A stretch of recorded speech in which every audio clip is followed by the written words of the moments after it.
Hi friends, আমি লোকেশ আর আপনারা দেখছেন প্যারট লোকেশের চ্যানেল থেকে সমস্ত পাখি লাভারকে জানাই নমস্কার। যারা এই চ্যানেলটি নতুন দেখছেন তারা প্লিজ সাবস্ক্রাইব করে দেবেন এবং পাশে থাকা বেল আইকনটিও ক্লিক করে দেবেন, তাতে নতুন নতুন ভিডিও সবার আগে আপনার কাছে পৌঁছে যেতে।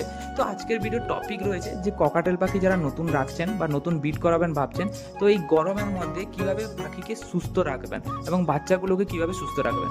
তো আমার এখানে দুটো বাচ্চা ফুটেছে, তাই সকাল সকাল ওদেরকে আমি বাটিতে জল দেবো, ফ্রেশ জলের সঙ্গে আমি ওদেরকে দিব নিও 15, নির্দিষ্ট পরিমাণে নিও 15 দিয়ে ওকে জল দেবো। আর জলের পরে ওকে দেবো সফট ফুড কী দেবো না, ছোলা দেবো, ভেজানো ছোলা আছে ওকে ছোলা দেবো, নির্দিষ্ট পরিমাণে ছোলা দেবো সকালে এবং বিকালের সময় অল্প পরিমাণে ছোলা দেবো। তারপরে দেবো খাবার সিড মিক্স কী দেবো, নর্মাল যেটা কাংনি দানা আছে ওই সেইগুলোই দেবো, ছোট আর বড় মিশিয়ে একবারেই দেবো ওদেরকে। তো এরকমভাবে ওদেরকে দিতে হবে।